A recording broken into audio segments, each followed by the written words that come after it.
La pregunta de por qué una sociedad se desarrolla y otra no, es una pregunta que tiene mucha densidad. El desarrollo, ¿por qué se llega a esa pregunta? Porque asumimos que el desarrollo no es una casualidad. Es un constructo complejo, es un fenómeno de características institucionales, pero también económicas, históricas, sociales.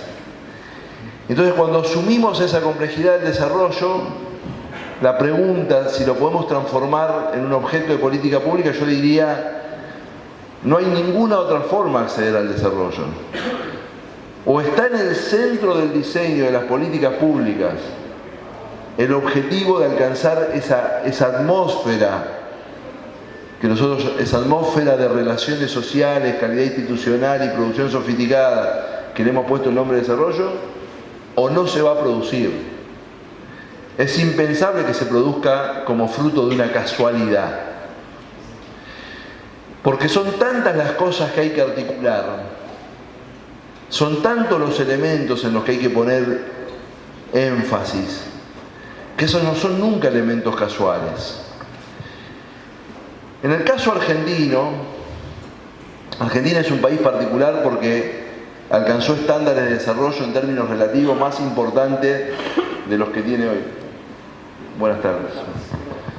Alcanzó estándares de desarrollo más importantes de los que tiene hoy. O sea, es un caso de estudio a escala universal cómo pueden degradarse en una sociedad la calidad institucional, cómo pueden degradarse las cadenas de valor, cómo un país puede perder pulso competitivo. No me voy a, como no quiero que esto sea un paño de lágrimas, no me voy a detener en eso. Simplemente hacer el señalamiento de que o el desarrollo está en el centro de la reflexión política o es imposible. Nunca es fruto de una... y no es un hecho de la naturaleza. O sea, el desarrollo no es el resultado de disponer de recursos naturales. Eso está perfectamente claro, digamos. Y de hecho, hay mucha teoría en torno de todo lo negativo que puede ser tener una abundancia de recursos naturales mal administrados en términos de cultura de desarrollo. Dicho esto, a lo largo de mis 20 y pico de años de carrera profesional en el mundo del desarrollo territorial, yo he obtenido mi propia experiencia, asesorando a intendentes, a corporaciones, a grupos empresarios, a grupos de intendentes, a gobiernos provinciales, etc. Y si bien la lista de cosas que habría que hacer para generar un programa de desarrollo puede parecer infinita, y de hecho es larga, yo he seleccionado 7 u 8 tareas que son ineludibles, digamos. Uno puede agregar más, pero esas 7 o 8 son ineludibles. Es como una fiesta de cumpleaños, digamos, ¿no? Vos podés agregar siempre algo más, pero sin torta y sin velita no es fiesta de cumpleaños. O sea, el mínimo es torta y velita, digamos. Bueno, después podés agregar más cosas. Entonces vamos a decir cuál es lo mínimo de un programa de desarrollo. El primer punto, y lo digo, lo pongo en el primer lugar porque en el caso argentino es un punto que yo creo que a pesar de que se lo nombra todos los días, hay que trabajarlo más hasta entenderlo. El primer punto es la razonabilidad fiscal. Es imposible que un gobierno impulse programa de desarrollo alguno si no tiene un relativo control sobre sus cuentas públicas. Puede tener un poquito de déficit y algún año puede tener un poquito de superávit. Lo que no puede un gobierno es pretender apalancar el desarrollo teniendo déficit sistemático. Pero más allá de la cuestión de los efectos macroeconómicos que tiene, cómo te financiás, digamos, vos tenés déficit sistemático, hay un día que el mercado no te financia más y tenés un problema, como nosotros tuvimos ahora, pero más allá de eso, hay otros 3 motivos por el cual la solvencia fiscal es el pilar de un programa de desarrollo. El primero es que si vos te proponés impulsar un programa de desarrollo, vas a precisar una burocracia más calificada. Un gobierno local, para hacer las tareas tradicionales, o sea, para acostar el pasto de la plaza, enterrar al muerto, cambiar la lamparita, precisa un nivel de burocracia. Ahora, si ese gobierno local quiere hacer una corporación de turismo, por ejemplo, probablemente precise un estudio de marketing, o precise alguien bilingüe, o precise un diseñador gráfico. Y esa burocracia más calificada cuesta más que una burocracia no calificada, es así de sencillo. Y en una corporación de turismo eso, y si se propondría hacer energías alternativas, precisaría un ingeniero, y si se propondría hacer lo que fuera, va a precisar recursos humanos más sofisticados. En la medida en que un gobierno local o subnacional se proponga llevar adelante un programa de desarrollo, va a tener que calificar una burocracia, y eso tiene un costo más alto que una burocracia sencilla, simple, rudimentaria. Pero aparte, si uno quiere apalancar un programa de desarrollo, vamos a suponer que a mí se me ocurre una idea, cualquier idea, que supongo que es una idea genial, siempre cuando se nos ocurre una pensamos que es genial nuestra idea, y la queremos llevar adelante, y arrancamos, y a los 3-4 meses nos estamos quedando sin nafta, y le decimos al funcionario que está a cargo del programa, che, aflojemos un poquito porque nos estamos quedando sin nafta un par de meses, y el tipo afloja. Pasan 3-4 meses, nos acercamos a las elecciones. Como el programa es muy bueno, le decimos al tipo, bueno, ahora aceleramos un poquito porque hay que ganar las elecciones, y el tipo acelera. Y cuando pasan las elecciones hay que pagar las cuentas del proceso electoral, le decimos al tipo, aflojá un poquito ahora. No hay ninguna idea, por buena que sea, que pueda soportar ese estrés. Ninguna idea. Porque vos tenés la mejor idea del mundo y la destrozás con ese mecanismo. O sea que la solvencia fiscal es el soporte del resto de las políticas públicas. Cuando vos no tenés un programa de solvencia fiscal, todas las políticas públicas es como andar en un camión que frena, arranca. El Estado Nacional y los Estados provinciales en Argentina funcionan así. La gente dice, al final, a mí me gusta porque los ministros dicen, los melones se acomodan sí, pero se te pudren la mitad de abajo también, ¿no? O sea, sí, claro, acomodar se acomodan, pero la pérdida es fenomenal. Entonces, la solvencia fiscal es el soporte del resto de la política pública. Porque el ajuste, vos cuando no tenés solvencia fiscal y llega un momento en que tenés que cortar, el ajuste que no grita es el puente que no se hace, es el caño que no se extiende, todo lo demás grita. El investigador grita, el despedido grita, todo lo demás grita. El caño que no se extiende no grita. Entonces, y en definitiva, todas las actividades económicas, cualquiera que se me ocurra, precisan un soporte infraestructural. Un aeropuerto que funcione, una ruta que llegue, un gas que llegue, el agua, el cordón cuneta, el lugar que no se inunde. O sea, no hay actividad económica sin soporte, o mejor dicho, hay actividad económica sin soporte infraestructural, con mucho más costos, mucho más primarizada, mucho más elemental, mucho más sobre la espalda de los productores. Entonces, vos precisás un programa de solvencia fiscal porque si no tenés solvencia fiscal, no arrancás. Pero no es lo único que precisás. Dentro de ese subprograma, de ese subtema, otro asterisco hago acá. Yo, para no entrar a contar todos los daños que produce que el Estado sea mal pagador, ¿no? O sea, no entré a jugar la hipótesis contraria. Un Estado que no tiene solvencia fiscal y le demora los pagos a los proveedores, en vez de desarrollo local, produce una cantidad enorme de subdesarrollo local, digamos, ¿no? El tipo dice, no, yo no hago el ajuste y le retrasa el pago a al estacionero, al ferretero, etc. Claro, el ajuste lo tienen que hacer ellos, despiden ellos. Entonces muchas veces cuando no valoramos el tema de la calidad de buen contratante del Estado, lo que no estamos... Y acá hay mucho de localidades donde el Estado es el principal contratante del pueblo. O sea, el Estado mal contratante genera efectos económicos terriblemente perniciosos, ¿no? Porque en la ciudad de Buenos Aires un montón de corporaciones contratan y el Estado. Cuando el Estado es más contratante, Techín sigue comprando, Total sigue comprando, etc. Pero en un pueblo de 30.000 habitantes, donde quizás el 15 o el 20% del poder de compra local es la municipalidad, una municipalidad mal contratante es nefasta.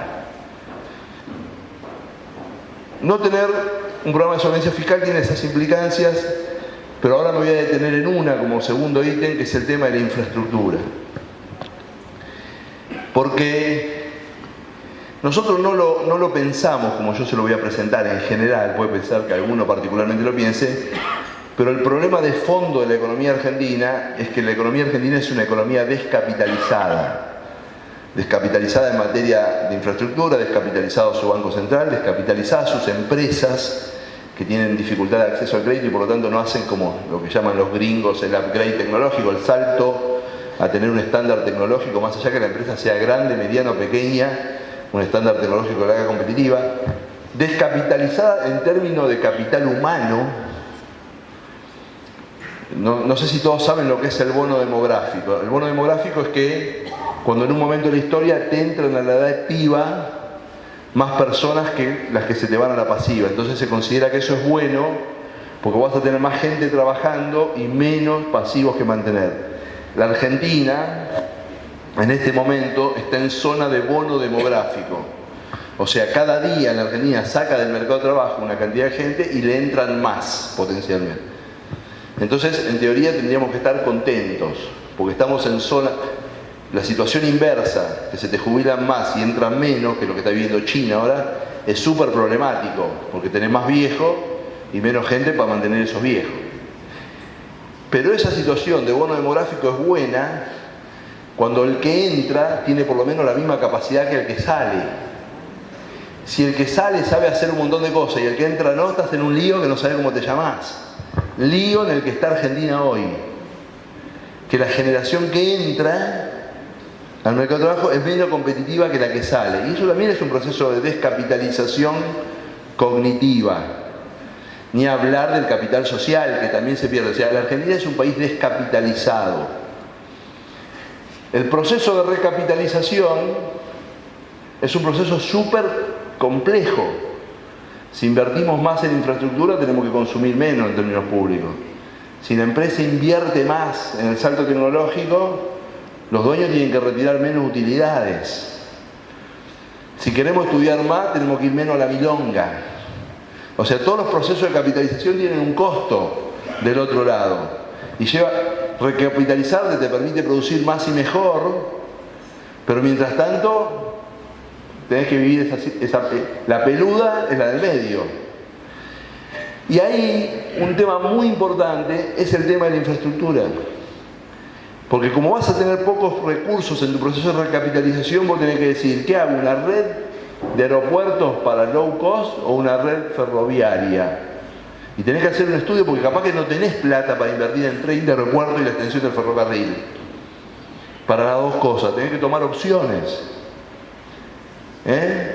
No podés desarrollar la no renovable y al mismo tiempo que desarrollar la no renovable, no sé, tal cosa, porque tienen costo. Entonces el programa de infraestructura, que aparte es muy condicionante después de tu programa de desarrollo, porque hay infraestructuras que no son reversibles. Hay infraestructuras que son reversibles, pero muchas que no. Entonces vos tenés que tener un programa de viabilidad fiscal y un programa de infraestructura que tenga esta reflexión atrás, que no sea solo hacer obra. En tercer lugar, se conocen muchas sociedades, y la Argentina es un caso de eso, que se desarrollaron supuestamente por debajo de la capacidad de sus personas. ¿No? Entonces la gente dice, bueno, mira, acá hay personas de mucha capacidad y no llegaron al techo, pasó algo. Pudo haber habido una guerra, pudo haber un problema institucional, inestabilidad política, pasó algo. No explotó esto como tenía que explotar. Pero no se conoce ninguna sociedad, ninguna, que se haya desarrollado por encima de la capacidad de sus recursos humanos. Por lo tanto, el techo de cristal de cualquier programa de desarrollo es la capacidad de las personas. Por lo tanto, no hay ningún programa de desarrollo que sea tal si no tiene un programa de gestión y de promoción del talento humano. El mejor programa macroeconómico, el mejor programa de infraestructura no termina de ser un programa de desarrollo, sino determina de qué manera incrementamos la potencialidad de las personas que interactúan con esa infraestructura, con esas máquinas. Y acá hay un punto súper importante para establecer. Cuando yo estoy diciendo esto, lamentablemente yo no puedo estar adentro de la cabeza de todos ustedes, pero me imagino que ustedes están pensando en la capacidad de nuestros trabajadores. Y está muy bien eso. Tenemos que aumentar la capacidad de nuestros trabajadores y de nuestros empresarios y de nuestros políticos. Cuando hablo de la capacidad de las personas, no hablo solo de lo que hacen fuerza. En la Argentina hay un deterioro de la capacidad en todos los niveles. No es verdad que tenemos trabajadores mediocres y empresarios espectaculares y políticos sobresalientes. ¿Está claro? Yo hablo con personas que son presidentes de cámaras empresariales, de empresas, etc., y a veces le hago una pregunta ingenua, sin ninguna intención, de cómo funciona el mercado mundial de su producto, y el tipo se me queda regulando. Y este tipo, ¿cómo no sabe cómo funciona el mercado mundial de su producto? ¿Cómo el tipo está en una línea industrial súper sofisticada y no es bilingüe? O no maneja las tecnologías actuales. Y capaz a veces hasta se jacta de que no maneja las tecnologías actuales. Entonces, cuando yo digo que el techo de cristal del programa de desarrollo de una nación son sus recursos humanos, me refiero también a los trabajadores, por supuesto, pero es toda nuestra capacidad cognitiva. Nosotros en las cámaras, tipos que están al frente de una comisión, y yo digo, ¿sabrán? Por dentro me pregunto, ¿manejará el estado del arte mínimo de ese tema este señor? El cuarto punto de un programa de desarrollo es crear instancias público-privadas. ¿Por qué crear instancias de deliberación público-privada? En la Argentina, el 90% de las iniciativas de deliberación público-privada fracasan. En general fracasan porque cuando el sector privado se sienta, invitado por el sector público a ese tipo de deliberación, tiene una actitud predatoria. Como no lo invitan nunca, ¿no? Cuando lo invitan va y ve que lo que puede manotear, tiene una conducta oportunista. La única forma de curarlo eso es invitarlo. Y que se dé cuenta que va a ser un invitado permanente, entonces capaz que se entra a tranquilizar y pero ¿qué pasa? El sector público cuando lo ve manotear ya no lo invita más. Entonces estamos en una complicada de sospechas cruzadas donde cada una de las partes pone todo el mal en la otra, ¿no? Que la política es oportunista, que me invitan ahora pero porque está cerca de las elecciones, que si no, no me invitan, que es un bobero, que pierdo tiempo. El sector público diciendo, y no vienen porque los invitamos y no vienen, o si vienen tal cosa. Pero ¿por qué se precisa? No es porque se precisa como una actividad social. Porque hay un tipo de información que se llama información no codificable, que es la información que no entra en ningún Excel. Y esa información solo tiene un tipo de portador, que son las personas que viven experiencialmente un proceso productivo, un proceso relacional, un proceso institucional. Y como el desarrollo no es como el Nesquik, que uno lo bate así y sale, digamos, es un proceso largo, uno precisa espacios de captación de esa información acerca de lo que está pasando en las distintas cadenas productivas. Es una gran iniciativa del gobierno nacional en ese sentido, el tema de las mesas. Primero porque se hace un esfuerzo muy importante porque se sienten todos. Segundo porque el presidente la jerarquiza realmente al ir, él todo el tiempo que puede va. Y empieza a liberarse la niebla de la sospecha y los problemas que se comparten y se hablan, empiezan a encontrar canales de solución institucional. Pero eso no se puede armar compartimentado, hay que armar espacios de deliberación público-privada y reconocer legitimidades recíprocas no absolutas. Ni el intendente ni el gobernador son el dueño de la provincia o el dueño del municipio, ni los empresarios son los únicos que saben sobre su materia. Es un tema de crear una cultura política, de decir, bueno, estamos acá no para ser sociales, porque nos conviene a todos que funcione el sistema institucional con una cierta previsibilidad y que todos podamos escucharnos para construir mejores soluciones, mejores instrumentos de desarrollo. No sé por qué número voy, pero supongamos que voy por el quinto, el cuarto, no sé, el quinto. Un buen programa de desarrollo necesita tener un programa social asociado. porque no hay ninguna posibilidad de que se sostenga un programa de desarrollo si hay más perdedores que ganadores. Parece cruel decirlo así, pero es la forma que me sale más fácil. Y la única forma en que haya más ganadores que perdedores, ustedes saben que el desarrollo es un orden disruptivo. Acá recién se nombró el caso del parque industrial.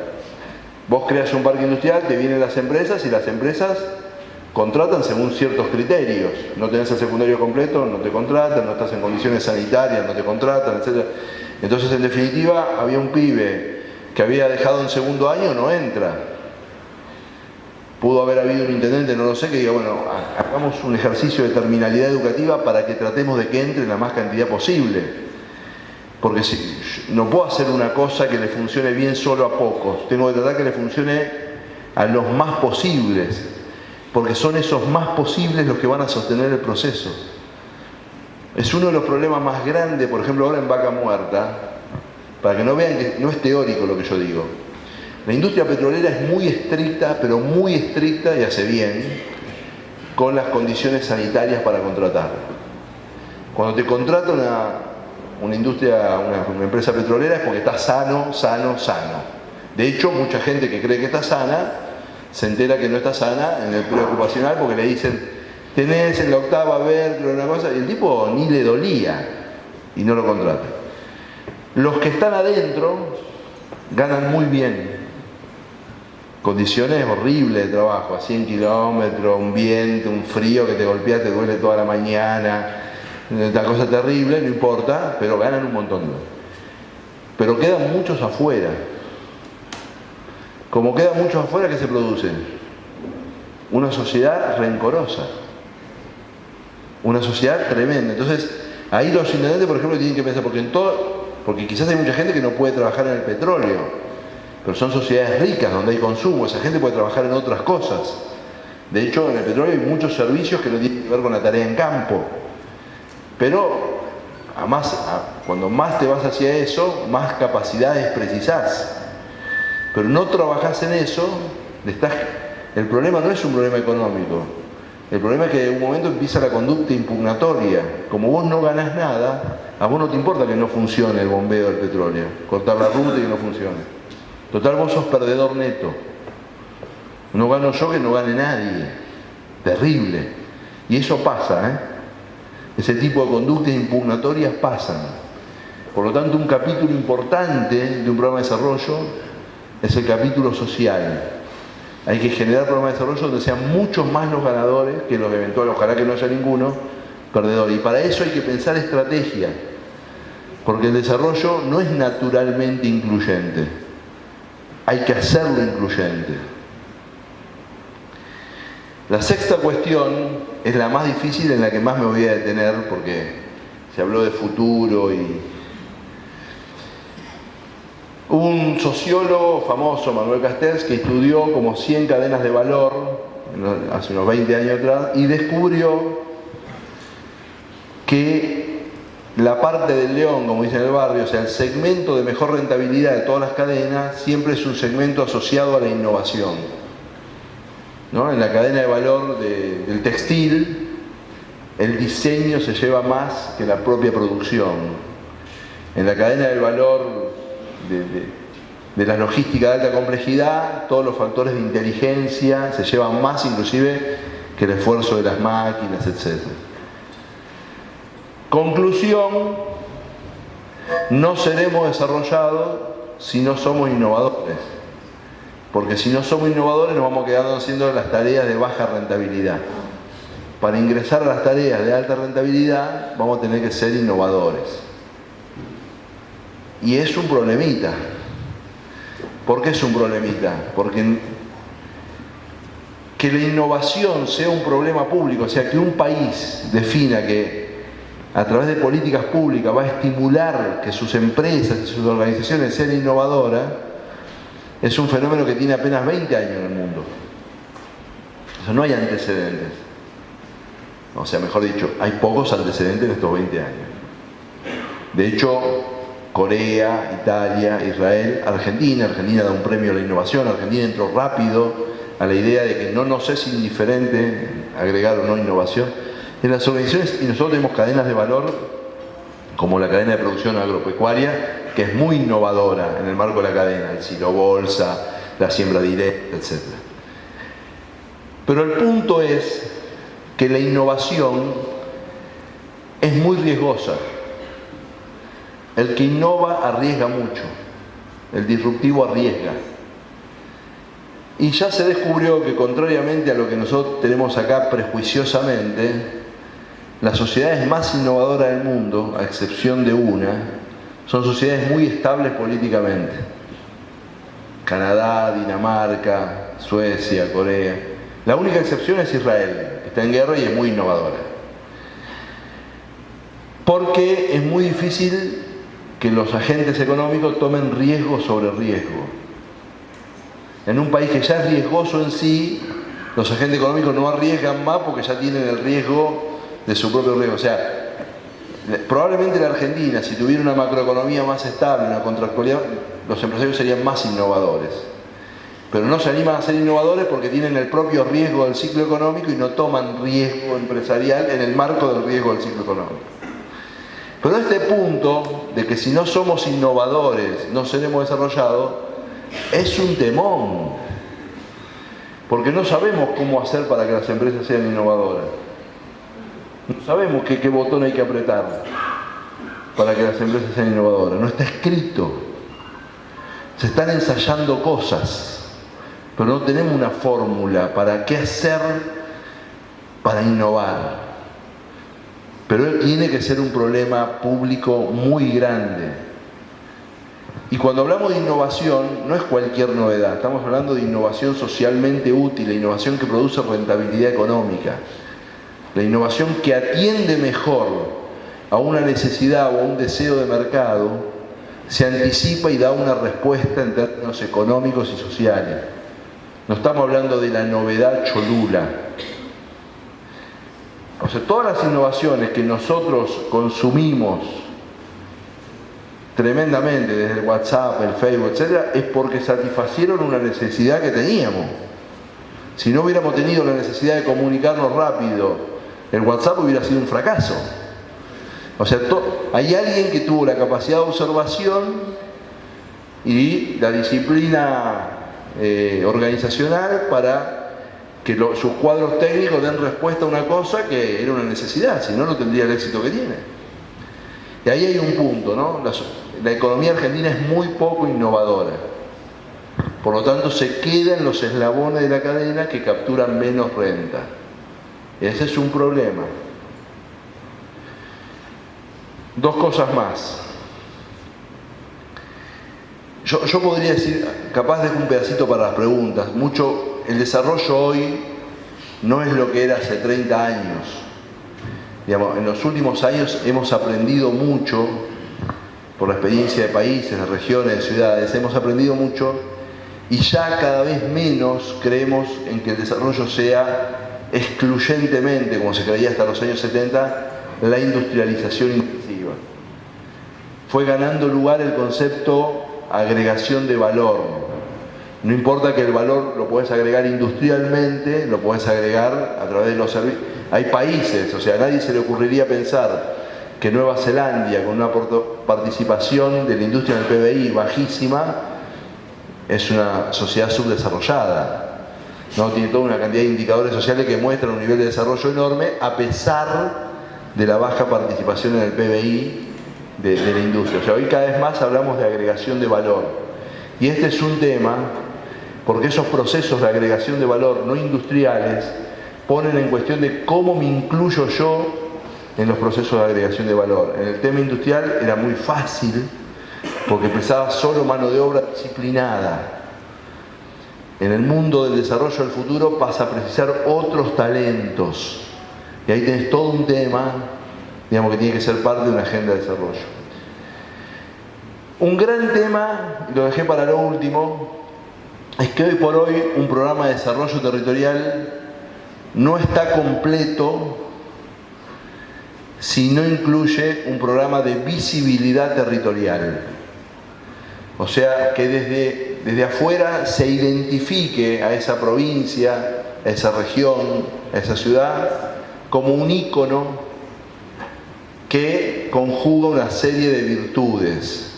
Voy a poner un ejemplo. Ustedes vieron que un montón de productos tienen la banderita de Suiza.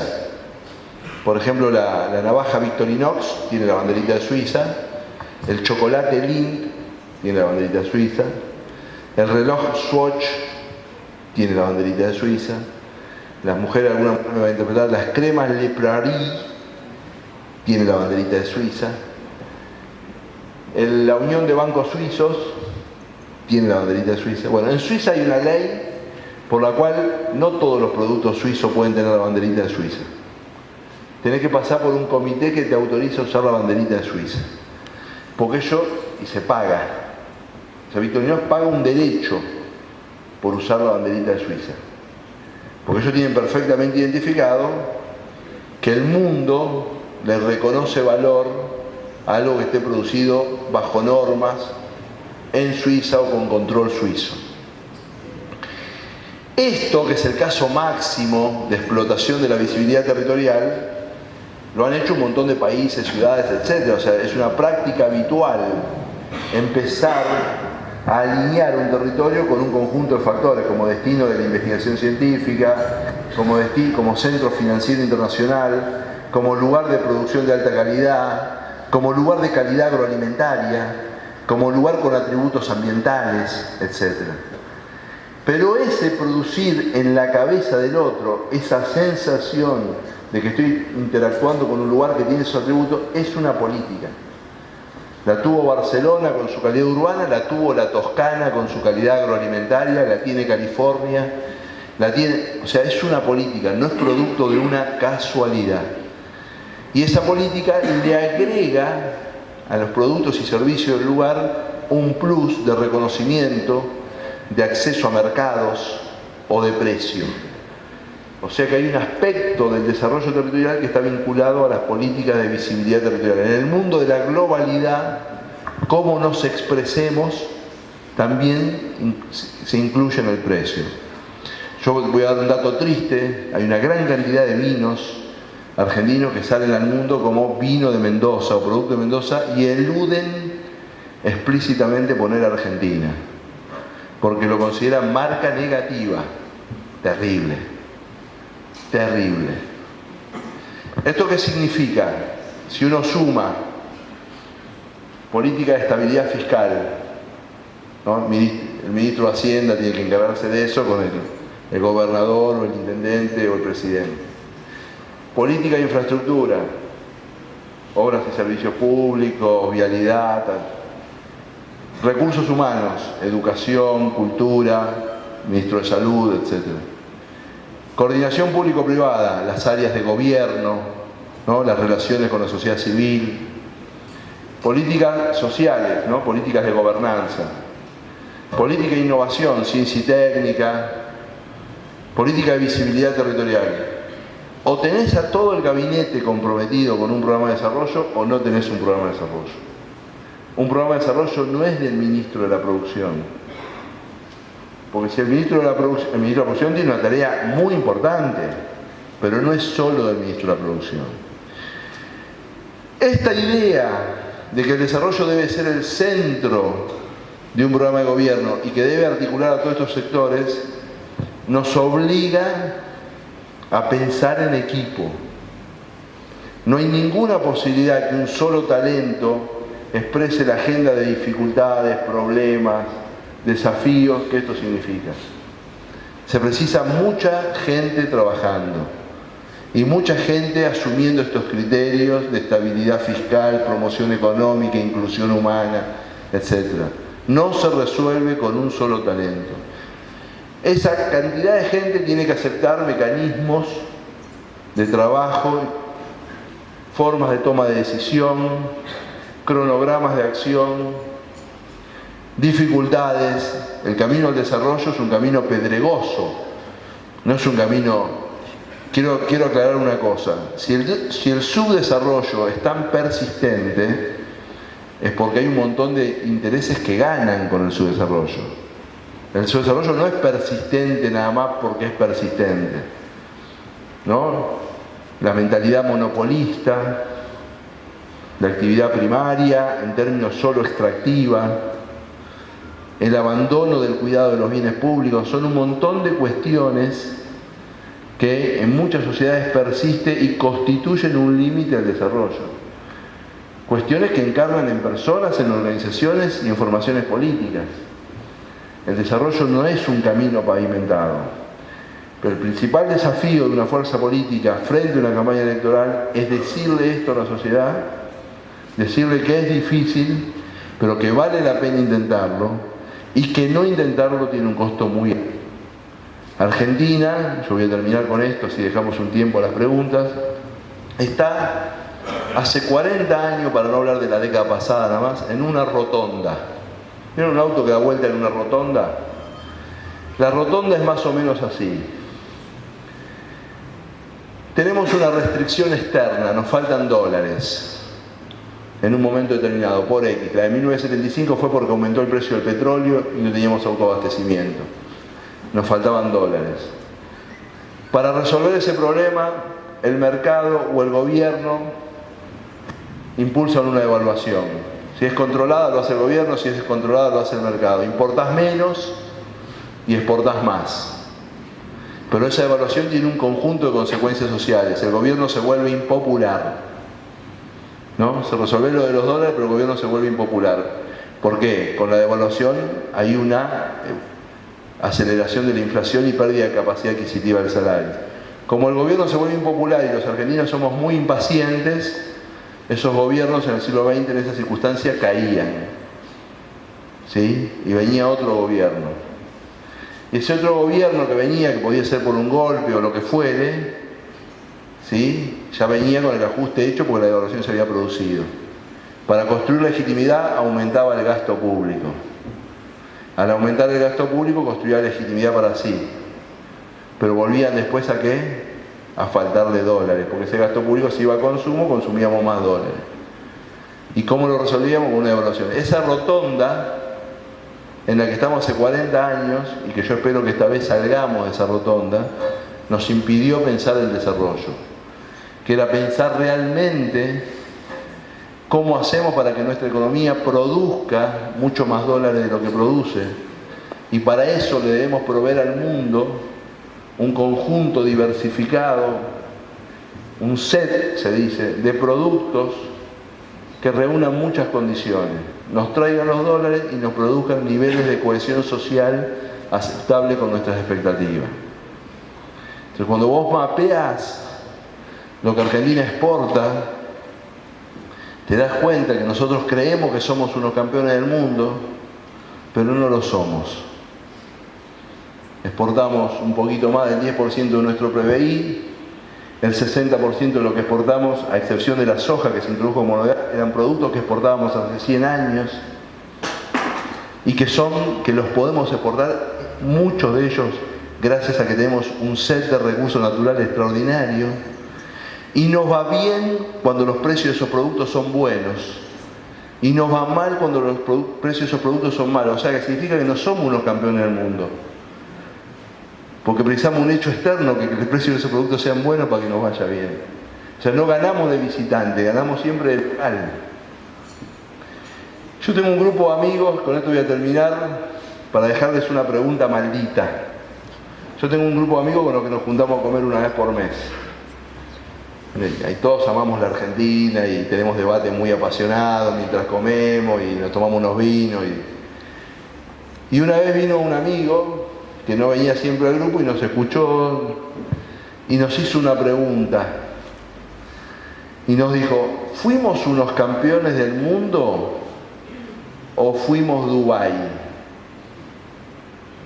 ¿Qué quiso decir? Vamos a suponer que mañana el petróleo en vez de valer $80 valiera 10. ¿Dubái qué hace con el hotel ese de vidrio que tiene de cosas? No tiene plata ni para limpiar los vidrios si vale $10 el precio del petróleo. Y vos vas ahora y parece que fuera extraordinario. Entonces la pregunta es, ¿fuimos unos campeones del mundo o fuimos Dubái?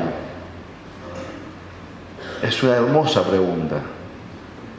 Porque si siempre te va a ir bien cuando los precios te acompañan, significa que tu capacidad de respuesta a una crisis es muy baja. Y el desarrollo, yo lo dije al pasar y ahora lo remarco para terminar, es la construcción de un conjunto de capacidades sociales. El desarrollo no es solo un resultado.